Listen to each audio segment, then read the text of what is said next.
This is where I was on the 26th of November. I'd come to London as a journalist to report on an anti-Semitism rally. I was in this cafe, having a breakfast. When I left, I was confronted by the police, I was arrested, I was violently attacked, and I was pepper sprayed. I had committed no crime. As we begin, I want you to ask yourself some questions. Do we have freedom of the press?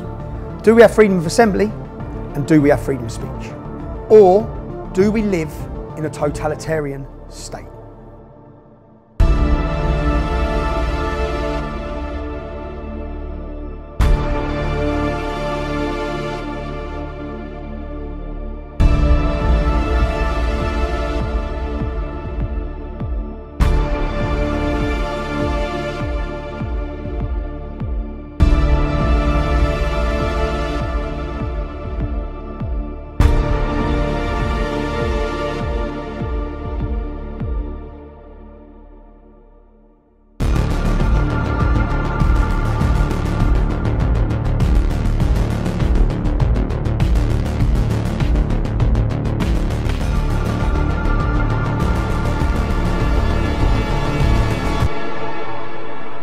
This was going to be a film about two-tier policing.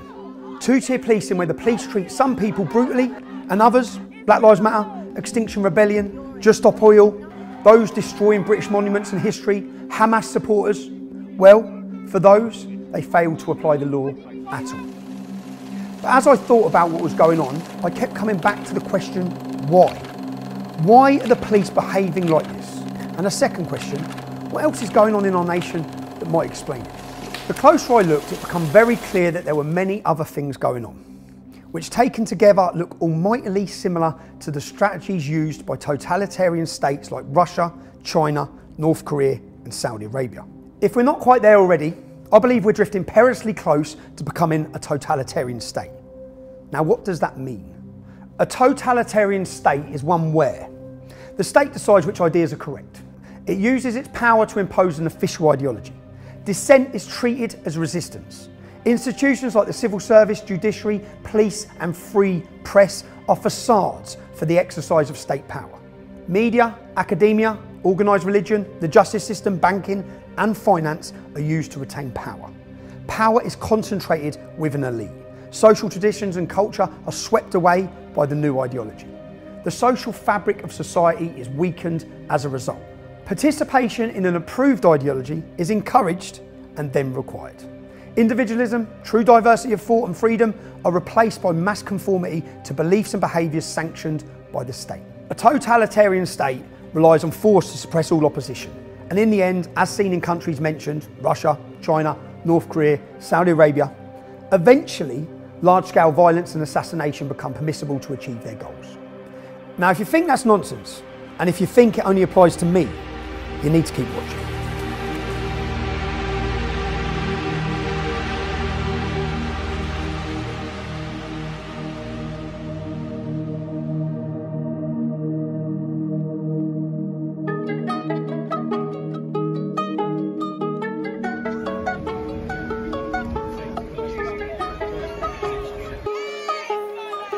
They are protesters from the controversial Just Stop Oil group.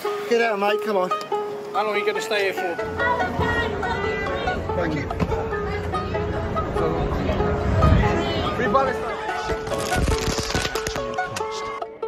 Wow, children! This is what you get when you're a football fan. And yet when they march down with hundreds of Palestinian flags, you won't say a word. If you stay, you're going to get arrested. You are quite openly doing Why, when it's us, they ask the police? To establish what you're doing and what you're up to. two-tier policing! Yeah. Two-tier policing!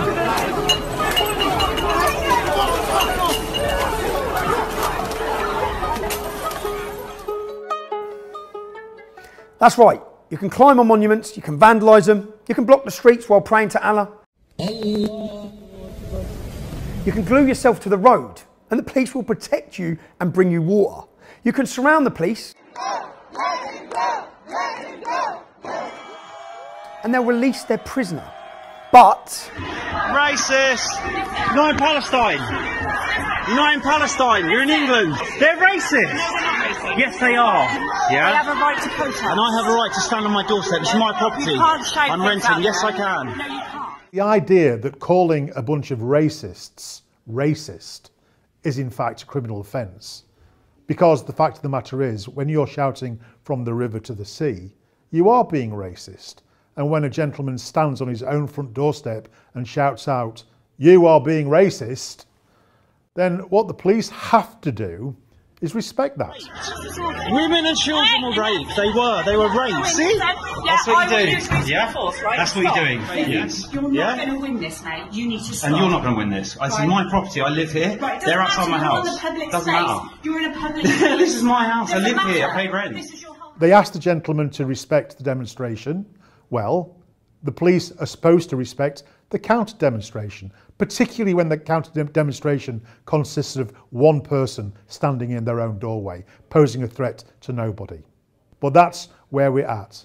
The police are making political choices, political decisions. They're allowing one group to chant and scream whatever slogans they like, and then they arrest or threaten with arrest counter-protest. That can't be right, and it gives us another clue, yet again, of which side the police favour. Why are you allowing anti-Semitic comments to go on? I'm not getting involved. You're a police officer. You're a police officer. Yeah, I can see that. So why are you not holding the British laws? They're allowed to have a protest. So they're allowed to say from the river to the sea, Palestine should be free? They're allowed to have a protest, yeah. Are they allowed to say that? As far as I'm aware, yes. Yeah, you've not been told that there's certain slogans that are anti-Semitic. Alright, I'm done with this conversation. You don't have the right to speak in the UK. We've seen online censorship. This is now offline censorship, where an individual police officer decides what is acceptable and what is not. We'll find some Jews there. We want the Zionists, we want the blood. What we're saying now, and I'm making it very clear so everyone understands, if those dogs come close to us again, we will see it as an act of aggression and we will kill those dogs, we'll put them down. We saw Hamas supporters shouting death to Jews, saying that Hitler was right, calling for a genocide in Israel. They were left alone. The mainstream media deemed it a peaceful protest. The police didn't touch them. Thousands of people take to the streets following the massacre of Jewish people, the single largest loss of Jewish life since the Holocaust, chanting for the erasure of Israel from the map.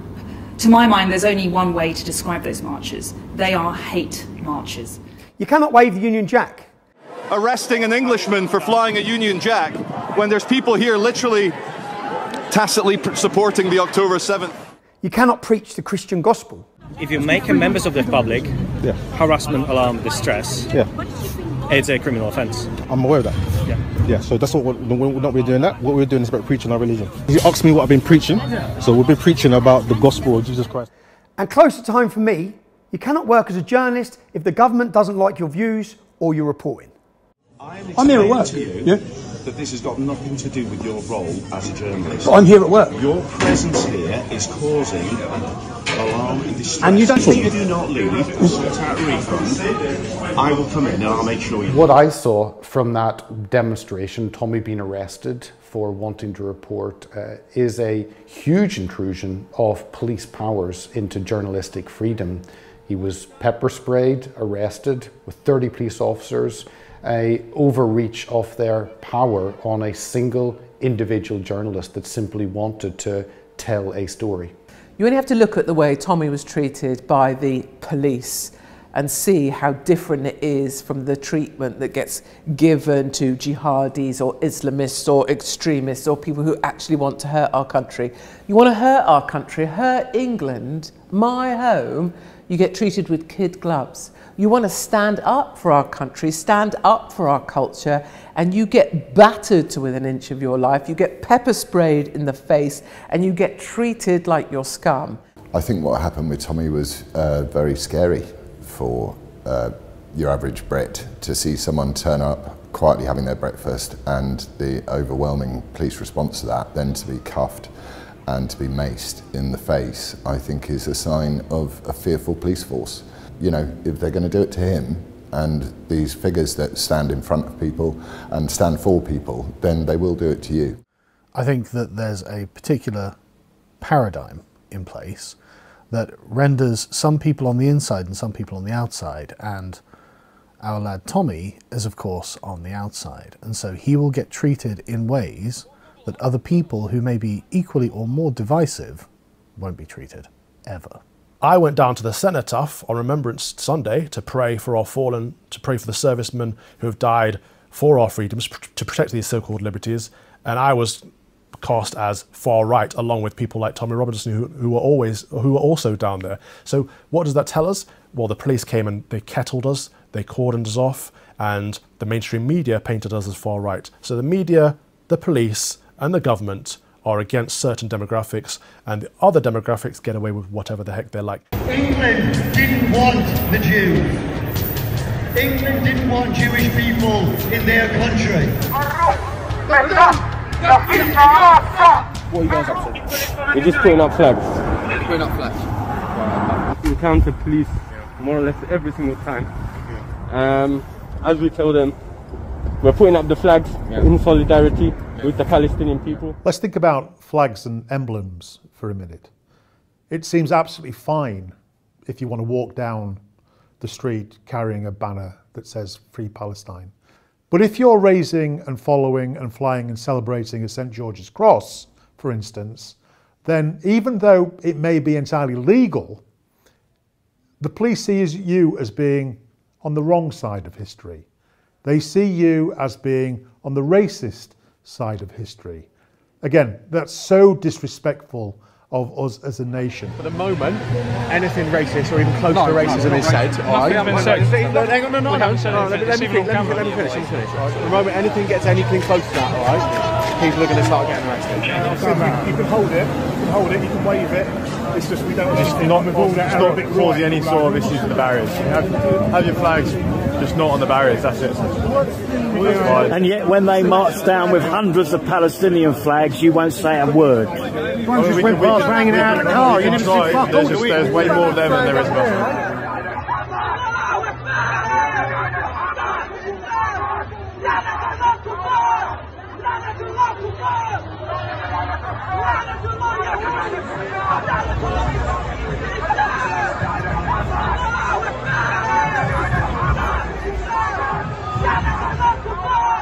That's right. They tell you the ISIS flag isn't the ISIS flag. The solution is jihad by the armies of the Muslim countries. Calling for jihad on the streets of Britain isn't calling for holy war, and beaming anti-Semitic genocidal slogans onto Parliament, that's fine as well. I spoke to the police a minute ago over there, and they said it is an offence to do that. I don't know the particular law. It's an offence. Stop it. But they're not. And this is something I've been warning about for 20 years. There's a two-tier system across this country, one rule for them, another rule for us. It needs to change. Well, there's a two-tier system. The rule of law has got to be implemented equally across all communities. When I'm talking about the two-tier policing system, it seems to be for the Muslim community. Many people have lost their jobs or their promotions for speaking their mind. And Lee Anderson lost his job for telling us what we all know, that the capital streets have been handed over to Islamic mob rule. I don't actually believe that these Islamists have got control of our country, but what I do believe is they've got control of Khan and they've got control of London. And again, this stems with Khan. He's actually given our capital city away to his mates. Beware, because if you let Labour in through the back door, expect more of this and expect our cities to be taken over by these lunatics. We have allowed our streets to be dominated by Islamist extremists, and British Jews and others to be too intimidated to walk through central London week after week. And now we're allowing Islamist extremists to intimidate British members of Parliament. This is wrong. It has to stop. Would my right honourable friend organise a debate on extremism and how we tackle this challenge, which is one of the central issues facing our generation? Again, this is nothing new. In 2011, an imam from the East London Mosque told the Metropolitan Police I was not allowed to march through Tower Hamlets on a charity walk for a dying child. The night before the walk, Scotland Yard warned me as I was not to enter Tower Hamlets. I went, I was assaulted on the border of Tower Hamlets in front of the police. The violent mob. Shouldn't you be dealing with the violent mob? Not people expressing so how far? Just what? Do you want to just fucking get out of it? What are you doing? Get back. Go. Arrest him for assault. Arrest him for assault. Arrest him for assault. Arrest him for assault. Arrest him for assault. Arrest him for assault. That's all on camera, so arrest him for assault. How come he hasn't been handcuffed?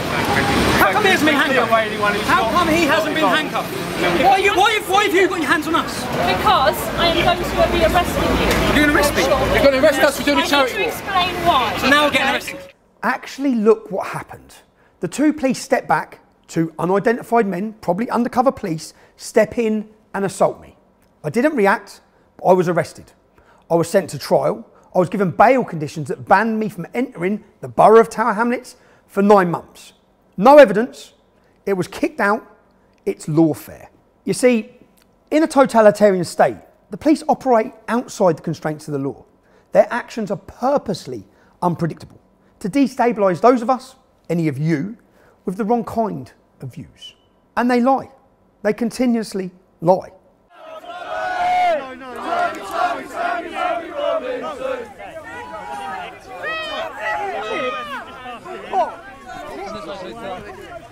You're stitching him up! You're stitching him up!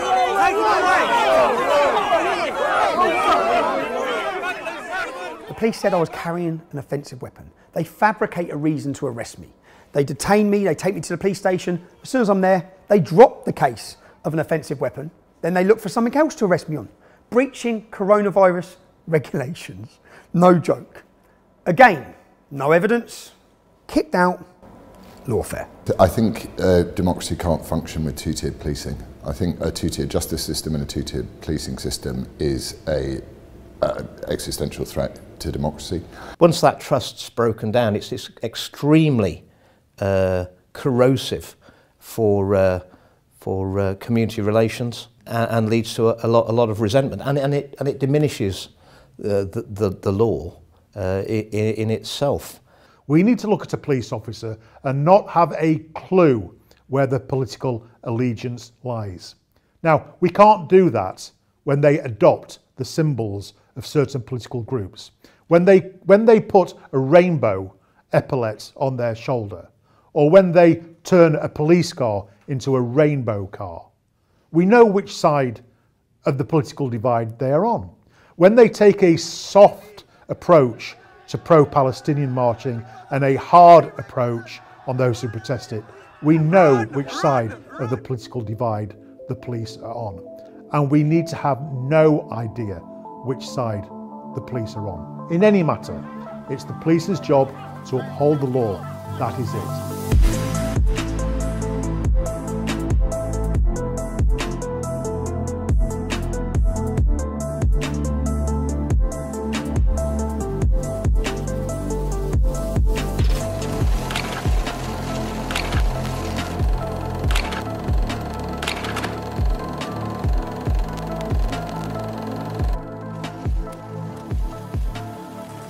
Another key feature of a totalitarian state is a politicised judiciary.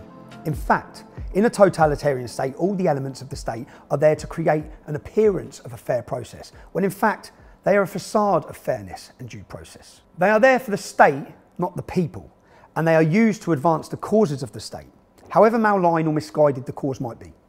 You see, Sam Mellier was imprisoned for 2 years for putting up stickers that said immigration had destroyed Great Britain. Bunny Crean was imprisoned for 2 years for putting a bacon sandwich outside a mosque. He died in jail during that sentence. While at the same time, 3 women who were found guilty of terror offences weren't even fined. They were given a conditional discharge, totally let off. A Muslim abuser, Adil Rashid, he was convicted of raping a 13-year-old child. He was let off because he wasn't aware that wasn't allowed, because he'd been brought up under the influence of Sharia. Ignorance apparently is an excuse. A recent Newcastle grooming gang, one of them was let off with a community order for raping children. He raped children. He too was let off. Just like the two-tier policing, we have a politicised two-tier judiciary, where the law is not actually the law. The law is whatever the judge decides it is based on who's sitting in front of them. And perhaps most galling for me personally, how are you feeling about the verdict? Oh, I suck your mum's funny. You've got no guilt. Is there any guilt? Is there any guilt, mate? Is there any guilt? back in 2018, I was imprisoned for reporting outside Leeds Crown Court at the end of a trial of now convicted child rapists. But watch this. We grant the extension of time in respect of the finding of contempt in Leeds Crown Court and allow the appeal against that finding for the detailed reasons set out in the judgment, essentially because the process was flawed. That's right. It was found to be an unlawful imprisonment. Well, it's Lennon from ITV, Matthew Hudson. Just planning on talking to us at some point. Do you know, can I tell you something? Yeah. I face a contempt charge, yeah, for doing exactly what you just done to me now. Exactly identical what you just done to me. Clearly I can't comment on that. No, exactly. I'm being prosecuted by exactly what you've just done. I'm facing charges. I still spent 3 months on solitary confinement before being released. So the public had seen them falsely imprison me. So they had to get me. They took me back to the Old Bailey twice and eventually convicted me again on contempt of court, which I did not commit, by the way. And they gave me another 10 months in prison. So 13 months and then 10 months for asking now convicted paedophiles, how do you feel about your sentence? What's the difference between what I did and what you did? You've now been found in contempt of court. You lost your chance to be an MEP. Do you think the myth of Tommy Robinson has just been burst now? You don't care, do you? You don't care that people's freedoms have been taken away. You don't care that a judicial system has just prosecuted someone because of who they are, not what they've done. You don't care, do you? You're a journalist. Do you not care about people's freedoms to report? What do you get for contempt of court? The Daily Mail, the Daily Mirror actually collapsed the trial of Levi Belfield for the rape and murder of the child Millie Dowler. Contempt of court. Same, they were fined. Rod Liddell, whilst writing for The Spectator, he actually collapsed the Stephen Lawrence murder trial. The Spectator magazine is being prosecuted for breaching reporting restrictions during the trial of Stephen Lawrence's killers. Gary Dobson and David Norris were described as disgusting racists in an article written by Rod Liddell while the Old Bailey trial was underway. The magazine is accused of breaching a court order preventing prejudicial material being published before jurors reached verdicts. What was his punishment? A fine. You see, we have a politicised judiciary. We have spent £115,000 so far fighting this case. We have received no legal aid. The Muslim paedophiles from the Rochdale grooming case were given £1 million of our money to fight that case. The court ordered that those paedophiles would be deported when they're released from prison. Those paedophiles are still walking around the streets of our country. And bring it back to my arrest in November last year. It's important to understand the process is the punishment. I had to go to court 7 times, and every time I had to go, it cost me thousands of pounds. My freedom was taken. My ability to work was taken from me. The cost was £60,000. And what was the outcome? The arrest was unlawful. The bail conditions were unlawful. The entire thing was unlawful. Police officers lied in their statements, fabricated paperwork. They lost all their body-worn video footage. That's right, every police officer you see with a body camera on, they all lost it. The dog ate my homework, Your Honour. So have we won? Or have they won? They physically attacked me, they pepper sprayed me, they banned me from my capital city for 6 months, they financially bleed me. The point I want people to understand is I've just said I've won, yeah? Have we won? Do we have freedom? For the last 6 months, I've been banned from entering my capital city.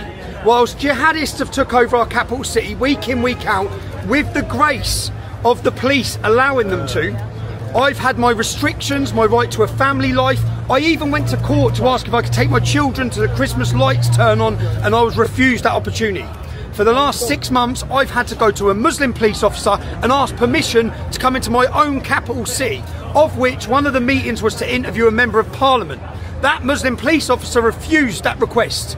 That is a police state. That is not freedom.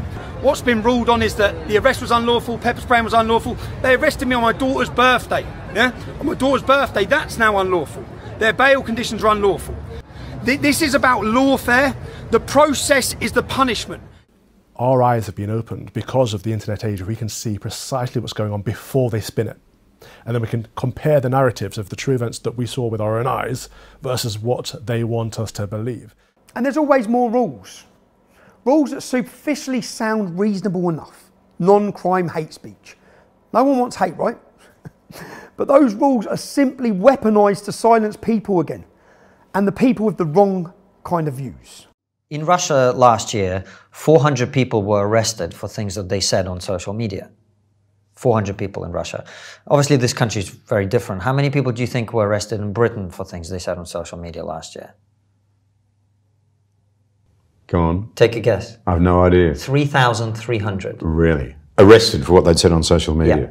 Much of this current obsession by the police with what we say and think, even in the privacy of our own homes, even on social media, even as banter amongst friends, is based on this thing called the Allport scale. Now, the Allport scale was written by a psychologist in the 1950s to show where genocide comes from. And he has a 5-step program, if you like, which begins with contrary speech.